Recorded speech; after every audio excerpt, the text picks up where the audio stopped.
Hello, hello, and welcome to the Tony McClellan Show. Every week here with you, bringing you information on social impact, justice and mobility. Sometimes it's topical, sometimes I have specific individual guests, and this week is absolutely no different. I've got two fabulous guests. We are going to be talking about the Metropolitan Police who serve the London community, and we're going to be talking about the community-centred learning with the team that delivers all the training for the Metropolitan Police that serves London. So without further ado, what I'm going to do is introduce you to Chief Inspector Benjamin Smith. Hi, Ben. How are you? Hi. Thanks for having me, Tony. You're absolutely welcome. And we've got Luella Collins, who is joining us as well, who's project manager. Unfortunately, we didn't have Inspector Kadiri, who's very much involved in this piece as well, was unable to join us today, but hopefully she can join us at another time. But thank you for joining, the two of you. Really appreciate you. So let's kind of get some context going. Right, okay, so where are we at? I'm going to ask you, Ben, to just kind of give an overview, but really what I want to do is set the tone for anyone that's watching at the moment. The Metropolitan Police Service is the police service that police London, England, UK. And I think it's fair to say that over the last year, you know, we've had a new commissioner that has set out some really different priorities.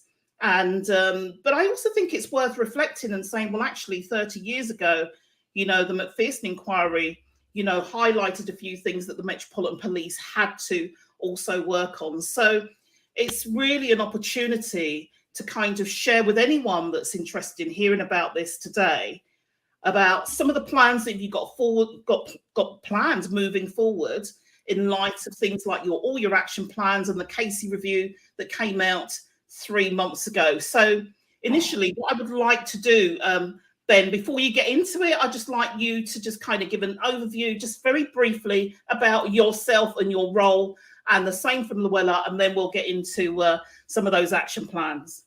Yeah, absolutely. Thanks, Tony.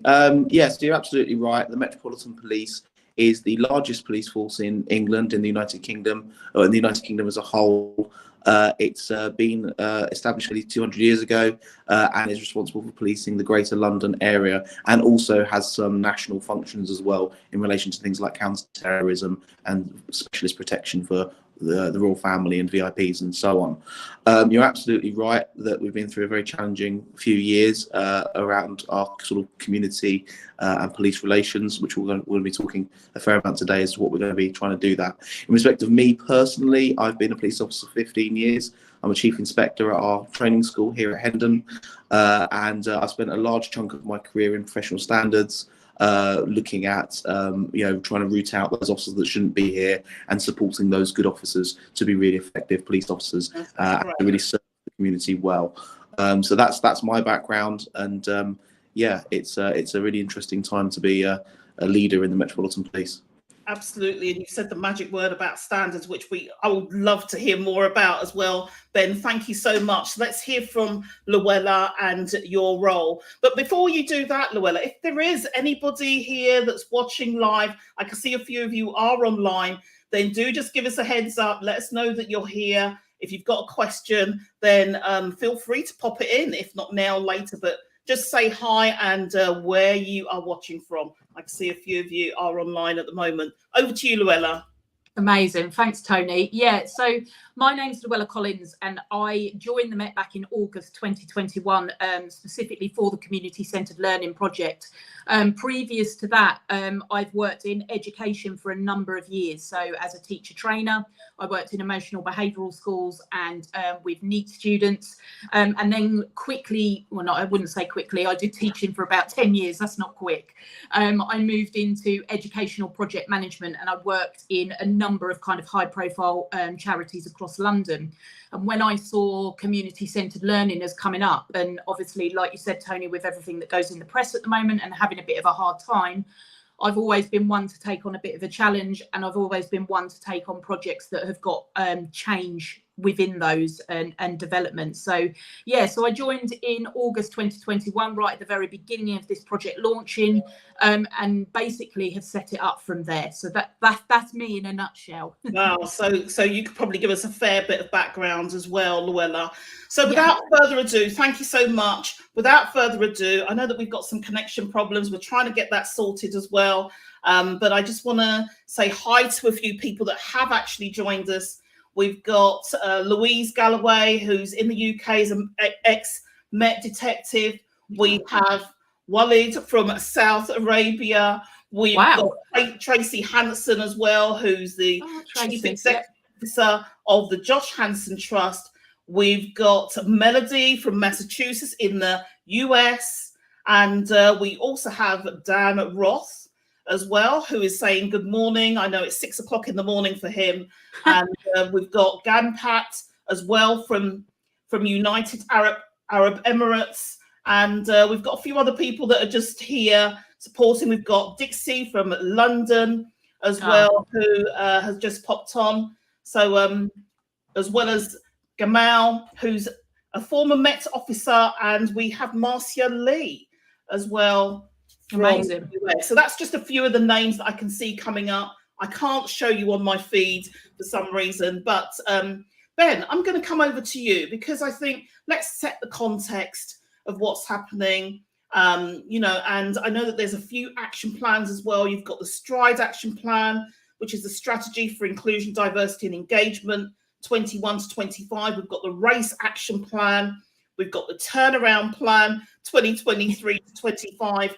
And then all of that in context of the Casey review. So shall I just give you a moment to just kind of give us an overview of how they all fit together? Yeah, absolutely. I mean, anyone that's has any knowledge of the Met Police and sort of recent events, it won't be lost on anybody. Some of the recent appalling cases that have come to light involving the actions of some of our police officers.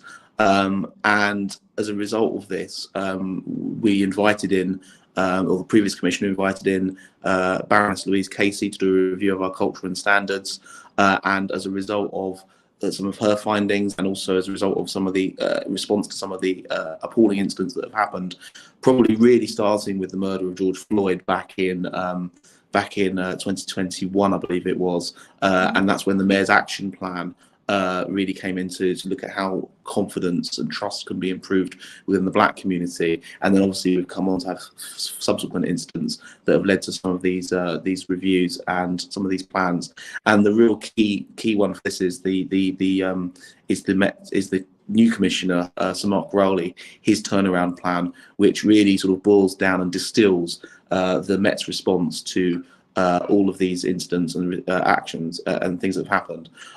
So he really breaks down to three key areas, which is looking at more trust, less crime, and higher standards. And sometimes, plans can be convoluted, and the message can get really diluted. And I think those three key pillars make it really clear as to where we're going and why we're doing what we're doing. And there's detail within the Mayor's action plan. It was consulted on with key stakeholders across the community and across partners to really sort of distill where we need to do this. And I think it's really important going back to basics. It does go back to basics because this is all about policing by consent. Now, it's a phrase that's bandied around quite a lot, and it really stems from our founding mission was in 1829 from a man called Sir Robert Peel, who was the Home Secretary at the time, and he came up with his Peelian principles.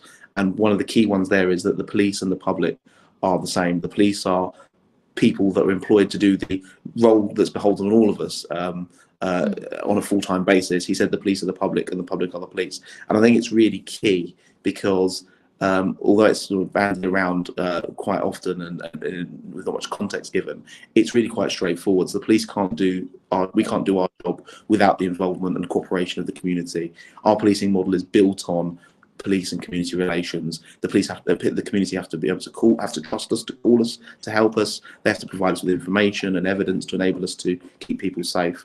So more trust, less crime, and higher standards are the absolute cornerstones of that.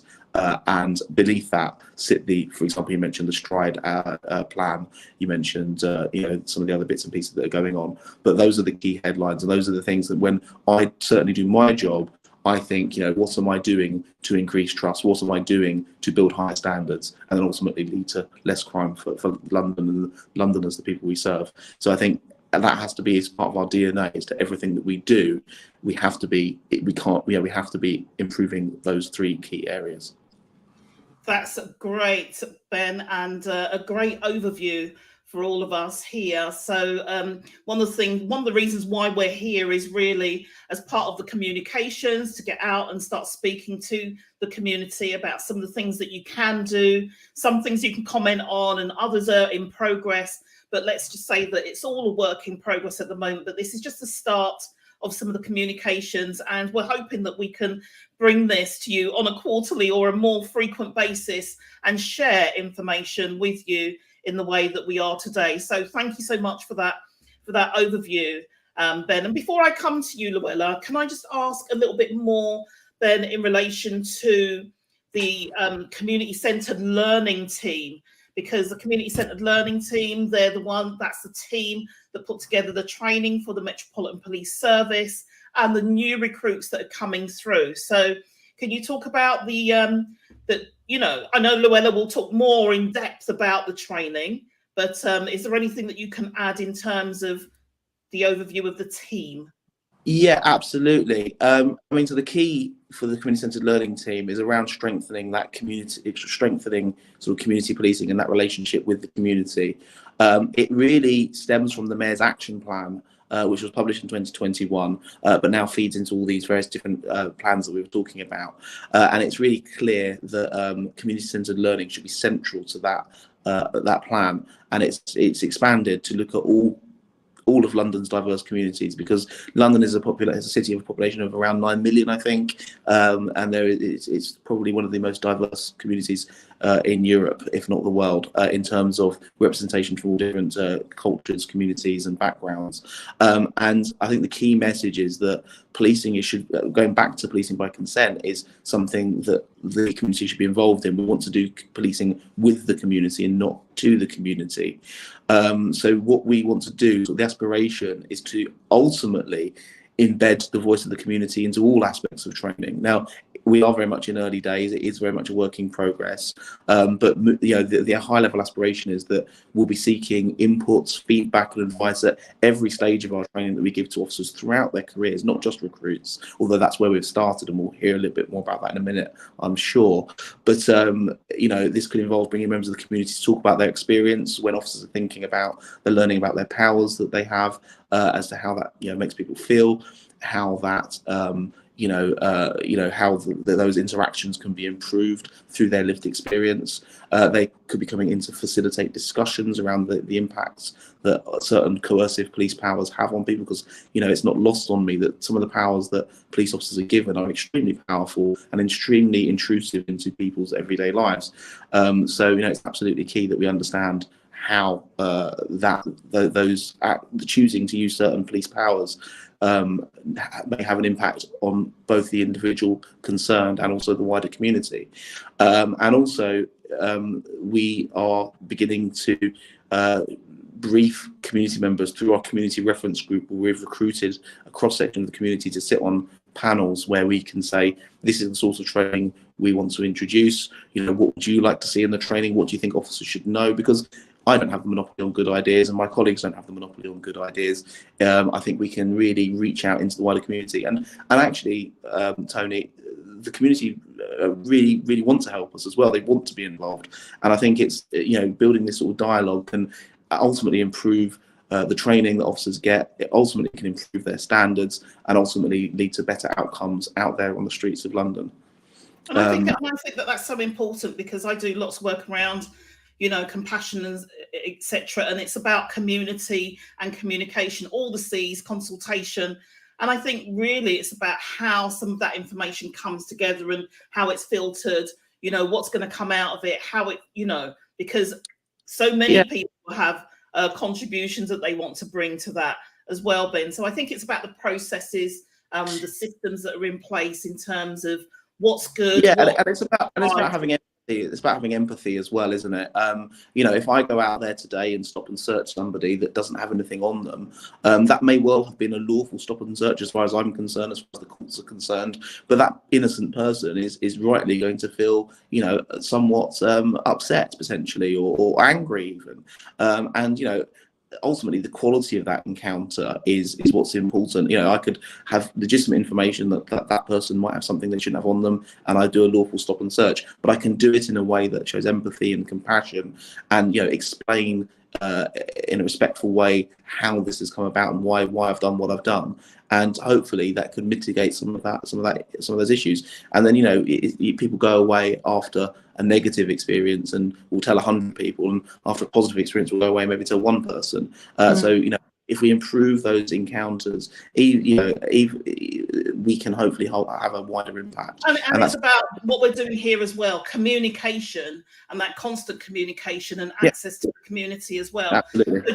So just on that note, I know that we kind of touched in and we went into the big area of stop and search, which we're not going to get into too much today. We've just strayed into a contentious area. Yeah, we've all heard the announcement today about, you know, ramping up the stop and searches, and we all, you know, there's some concern as well about Black people have been disproportionately represented within those searches. So I know that it's going to be something that you know, is going to be in the process. It needs to be looked at, etc. But just kind of coming back to community-centered learning more generally, so that we can get an idea. And Dixie, I've seen your question. We're going to touch on that later, because that's in response to the stop and search, which I know is very, very fresh today. So I don't know whether this is Luella or Ben, but I haven't forgotten you, Luella. I know you're still there. Thanks for being patient. So this is really about the recruitment piece. I know that, you know, that when I've come down, you've invited me down to be a part of the CRG, the Community Reference Group. You invited me down to the POP to see the pass out parade, as well as the facilitated learning over the couple of days. And one of the things that really, really impressed me was the diversity of the officers that I saw in the parade. You know, age, race, gender. There was a whole mix, and I was really, really impressed by that. I know you can't talk much about recruitment, but one of the things that was highlighted in the KC review was about the fact that, you know, we need more recruitment of officers that are more diverse.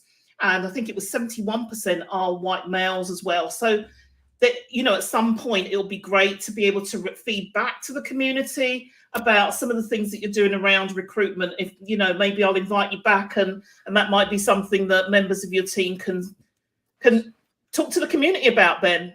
Yeah, absolutely. I mean, again, recruitment is not something I'm personally directly involved in, so I can't say too much about it. But it's important to understand that, you know, London has had demographic shifts over time. We've never kept up with it. As London gets increasingly diverse, you know, the police officers on the whole stay for 30 years, maybe even longer. And so the sort of the people that are currently in the organisation now are people that were recruited, well, in my case, 15 years ago. So don't get me wrong, the recruitment has never really reached a degree of proportionality, but the one thing I can say is we are getting increasingly diverse, and that is absolutely important. That communities are policed by people that that represent them, that understand them, and understand the issues that they're facing. So it is absolutely something that is important for the Metropolitan Police, and and it we are the statement about the police are the people and the people are the police. Absolutely, is what it goes back to, doesn't it? Yeah, absolutely. As I said, that's my original point. Everything stems from that. Ultimately,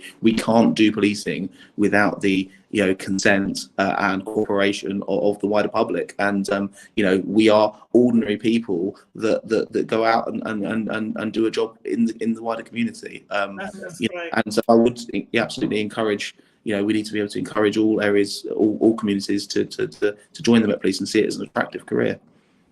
Thank you. And yes, that was a plug for anybody that's watching that they want to join the Met. Ben, we are recruiting. Yes, we're recruiting. Okay, so on that note, Luella, I hope you're suitably warmed up. Thank you so much, Ben, to just really take us through. But another thing is that anyone that's watching here now that wants to feed in, I can't see all the comments on the screen, but I have got access. I can see them and I can give you a shout out. If you do have a question, we'll try to bring it in. We haven't got very long to go, but really, really want to thank you. If you are watching now, if you're joining us now, or if you're watching back later, still feed in. Okay, so on that note, I just want to come over to Luella. Before you start, I just want to kind of really ask you to give an overview of what is the recruitment, what's the training like? How long is it?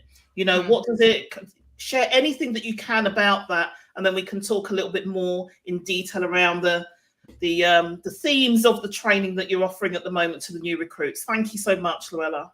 Yeah, no problem, Tony. Thank you. We're involved in, I say it's a small part, it's not a small part with the community-centred learning, because this training will feed into absolutely every element of new recruit training. But when a new recruit comes on board with us, they undertake a 3-year programme. And part of that is, and it's fairly new in its existence, but they get some input from universities, they get input from us directly at the police for some like tailored training, so to speak, but they also get on the job training. So I kind of think about it as like an apprenticeship style qualification, but they walk away with a degree at the end of it, a degree in policing, which is really, really key. And how we fit into that is there's certain elements within that training that we will bring community-centred learning into, which basically allows for a bit more depth around the subjects that they're learning. So we don't change the curriculum that they're undertaking with the College of Policing, but we try and add that depth by bringing in community members who've got real life lived experiences that they can come in and talk about and be able to help facilitate those difficult and challenging conversations at times. Also, from what I know as well, you're bringing in, perspectives around the 9 protected characteristics of the Equalities Act as well. So, race, religion, all of these types of areas, so that people can, and disability as well. Yeah, so definitely So we, when I first joined in August 21, I think we had about 60 community members that were currently working with us. And that was predominantly focused on the Black community, because as Ben pointed out earlier, the MOPAC was originally completed in like the early 2021. So we're about 2.5 years down the line, and that has expanded dramatically. So we recognise there's been other cases and other sort of horrendous things that have happened to various different communities across London that we need to take into account as well. So when I joined, one of my key priorities when I joined was to be able to expand that pool of people and make sure we are hitting those protected characteristics, that we are taking in all the cultures and the different communities across London. I'm pleased to say we've got about 180 community members on our books. books that have got vast experiences in different areas and different aspects across London on whether, like you say, I just had a conversation this morning with a disability group that are going to come in and present for us. So so it's very, very varied with who we take on board. Nice, that's great. That's great. So in essence, it's a 3-year program. The London College of Policing takes you through the more formal side of it, and you've got the community element, the community side of it as well that you feed into. You bring members of the community in to deliver on that. And I know that there's a process you have to go through, so it's all quality assured and you'll do due diligence as well. And I think that adds some real great value. Ben, I don't know if you wanted to add anything on that before we kind of explore a little bit deeper about what some of these key themes may be. Is there anything you wanted to add briefly? No, I think it's really important. You mentioned the 9 protected characteristics. We try and reflect all the different, areas of diversity to try and inform our training. It feeds in at various key stages along the recruit training journey. Okay, so yes, it does. And it cuts across everything really, doesn't it? Because in terms of the people piece, so you've got the topical themes and the topical crimes, but this cuts across all of it. And then you have the intersectionality piece as well, when somebody is representative of 4 or 5 of those characteristics, what it actually means. So and that's an important piece, and it's something that maybe later on when we bring more of this community communication, we can almost call it, we can explore a little bit more around what that looks like with the race action plan, what that looks like for Black people specifically, some of the specific things we're doing around recruiting in that area and building trust as well. So that's really, really important. So do you want to just tell us anything more around, how the 2 days is structured? So I can focus. Sorry, go on. So I can focus in on specifically a POP, which stands for Pass Out Parade week. We input into absolutely every different area, but if I was to talk about that, we'd be here for the whole day with me rabbiting on about it because I'm so passionate about it. But the Pass Out Parade week, we have commandeered 2 days of that, where we bring in community-centred learning specifically for our new recruits. So we have around 300 to 400 new recruits coming through our training every 5 weeks. And within that training, what we specifically ask for from our community members or community stakeholders that come present is we have around 6 lived experience speakers that come in and talk about their various different topics. And with POP, because this is a kind of a national part of our training, we look at the key priorities that the Met are really focusing in on. So we have talks from people who've been through domestic abuse or have been part of gangs or have gone through county lines, or all different aspects of kind of, those key headlines, violence against women and girls, all of those big things we kind of focus in on POP. And we ask our key speakers to talk for an hour to our 300 plus officers. And they talk for around 45 minutes around their lived experience. And then there's a bit of a Q&A where our new recruits can ask questions. But then what we do, which is slightly different, is we break them down into smaller groups. So our officers go off in kind of groups of 20 to 25. They all go off in different rooms, but then we bring in a community facilitator to be able to facilitate a discussion about what they've just heard from the lived experience speaker. So for instance, they'll talk about, what's your opinions about it? How did it make you feel? What's your perspective? And then from there, they talk about, okay, so how are you going to go into situations differently, knowing what you know now and what this individual that's spoken to you has said they've gone through? So it's really looking at how they can improve on their policing, they can build empathy and understanding. And it comes from a victim-focused kind of area. How can they make their policing better for the future for other people that have to go through these difficult times? And I think it's really, really valuable as well, because that was one of the things that I was in one of those community-centered learning. In fact, I ended up taking minutes, I think it was, Ben. Yeah, you did. All these notes and notes of all these things that came out. It was just really, really valuable and fed back. So, it's really, really useful for them at that time, because it's part of a reflection as well, isn't it? Yes, it's yes. about putting everything into a scenario, into practice there. Yeah, so, definitely. It's all about that reflection and being able to kind of take a step back and kind of really think about it. I think with policing, I mean, I'm not a police officer myself, but with policing, it's a very hectic. You're going from one call to the next, and it's taking that time to kind of slow down a little bit and just think about who you're dealing with or who the person is in front of you, because we're all human, and like Ben said, police are community and community are police. Well, there you go. And that's going to be the theme of today. Police are the community, and the community are the police. So I know, gosh, the time has gone really, really quickly, hasn't it? But if you can both bear with me just for a few more minutes, is that okay? Of course. Yeah, of course, that's fine. A couple of questions that I'd love for you to be able to ask, and I'd love for you to answer, and hopefully we can come back another time and do a round two, I guess. So from Dixie wants to know, is there anything from the stop and search? I know that you alluded to it earlier on, the announcement today, but Dixie's asking around the stop and searches in London and is particularly interested in the young black males. Is there anything that we can say on that, or is that something to look at? I can't comment on the Home Secretary's statement this morning. It's too early for me to sort of comment on that. But what I can say is, when we do our recruit training, especially, we do something called Day 9. They have 8 days of what we call personal safety training, which is learning how to use handcuffs and all that sort of thing.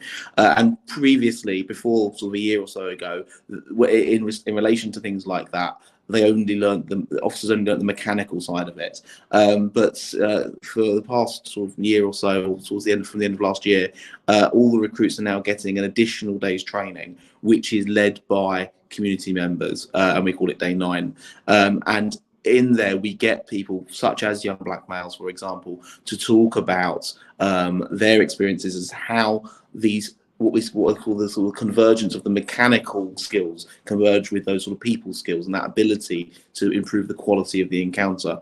Officers can lawfully stop and search somebody that ultimately has nothing on them. It doesn't mean the officers have done something wrong, but obviously they need to have sort of empathy and compassion. And so there's a real focus there on de-escalation, on communication skills. And these sessions are trauma-informed policing. And that is really led by people that have been really affected by officers' use of force and so on. So I think that doesn't entirely answer the question, I'm afraid, because it's too early to go to the... It is very early, and I think that's really useful to know that there is a section in the training that deals with sort of that. And I think it's really important, Tony, to add on as well that although that's done with new recruits at the moment, the plan is that is going to be launched for our existing officers as well. So that's part of the next question, Luella. That's part of the next question. So hold on to that. I'm going to ask you to elaborate. But just coming back to you, Ben, in relation to what you've just said, I think that we need to really be thinking about, because there's a lot. Before this announcement today, there was the trust and the lack of confidence. And then we've got this. So before it's even got where it should be going, there's something else that's going to add into the mix that, increases that anxiety. So I'm hoping that there's going to be lots that we can feed back to reassure the public that actually, there are some things in place that you are acting upon. So next question we've got, I just want to say hi to Ashwarya as well, who I know is in Asia. Thank you so much for joining us. And we've got a question from Stella, who is saying, a great topic today, and thank you for sharing about the new recruit training. What is the consideration for retraining programs for longer standing officers already in post? So now you can elaborate. The floor is yours, Luella. Thank you. So we had to start somewhere. So new recruits was our starting point. But however, in the background of that, we have been doing existing officer training. So we've got one element of training that's done very, very localized on the actual BCUs, which stands for Basic Command Units. There's 12 across London. And each basic command unit, we're actually running a CPD event where we're bringing in community members to talk about their experience of being policed by that particular borough. So it's very niche, it's very local, and the boroughs are able to focus on perhaps the issues that are in that particular borough. So it's not kind of a national kind of training. This is more localized. So that's something that we've done. We've only just done the pilot, and we're launching into a further 3 BCUs moving forward. So we plan by next year it will be running across all 12 BCUs, and that would be launched. We're also, the PPST training, we're looking at that being made so that existing officers can go through the same training that new recruits, and they get that additional day to their training that they get in the gym for the mechanics of it. And we've also just started, and this is very, very recent, but we've just started training with our sergeants, and we are starting training with our inspectors. They're slightly different in the sense of what we do with POP and PPST with our new recruits, in the sense they're more scenario based, and we're having our community members come in to feed into those scenarios. So that is very, very brand new. That's hot off the press for everyone there, that this is just starting. Well, hopefully you can update us next time you come along. Definitely. So that's happening. Did I tell you that you're coming back? Did I mention that before? You didn't, but I'm happy to. Okay, good. So thank you, and I hope, Stella, that answered your question a little bit. This is part of a broader program, and somebody who I know has been part of that broader program as well is Tracy Hanson, who has been, I know has been doing lots of really great work around victims and driving that. So Tracy's contributing by saying, to drive down crime, the public need to trust the police, and local community engagement is paramount.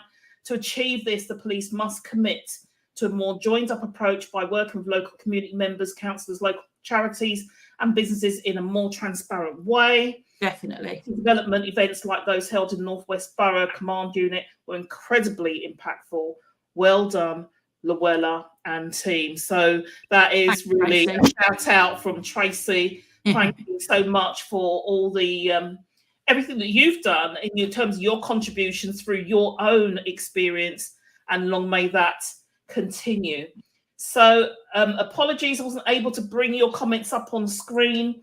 And we've got one more comment there from Melody I'm going to read out before we bring this to a close.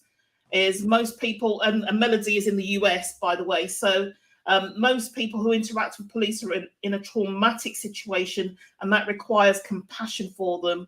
If interaction holds that, reflection on the experience later can contain valuable insights for anyone involved. And I know that there's lots of reflective practice that's going on as well in those sessions. Thanks, you can't Melody. conquer the world.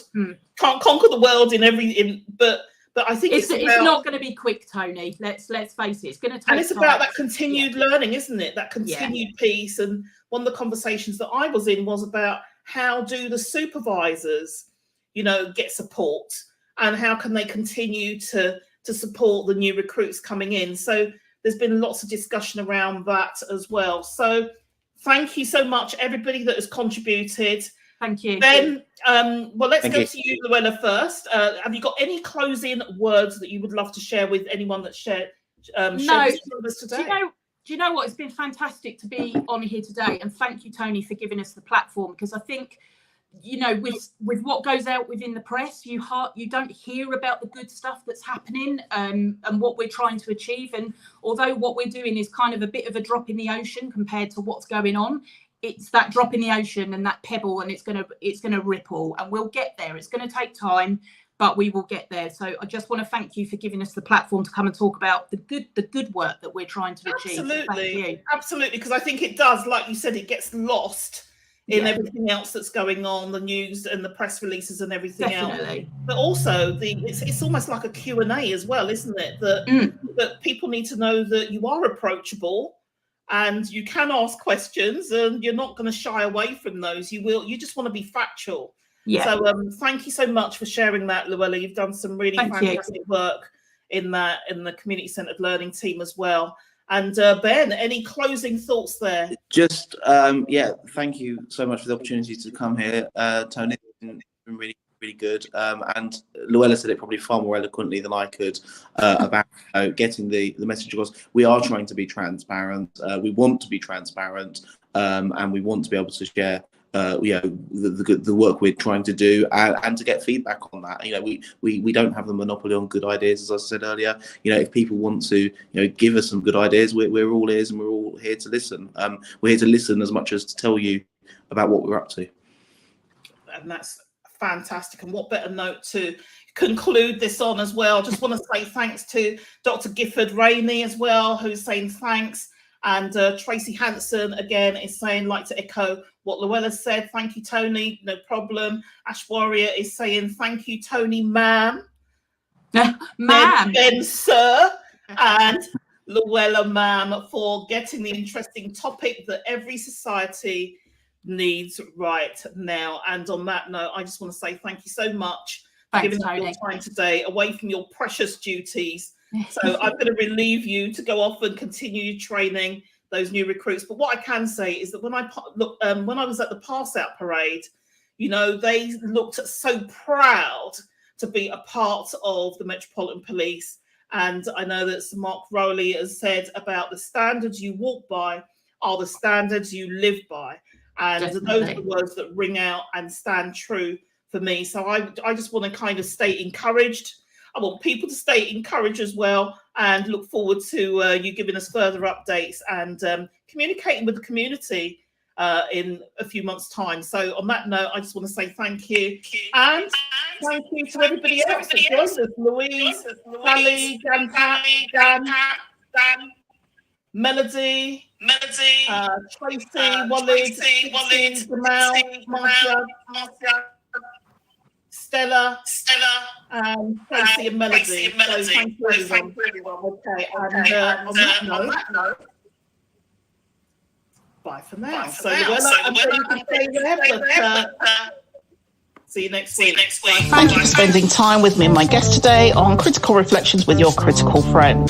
Today, you got just a very, very small sprinkling of Tony's fairy dust. But if you'd like more, then do reach out. For speaking or hosting, it's TonyMcClellan.com. For social impact, social justice, or social mobility, check out our work at firstlifegroup.com. I look forward to hearing from you. In the meantime, feel encouraged, be inspired, be empowered, and make a difference. Bye for now.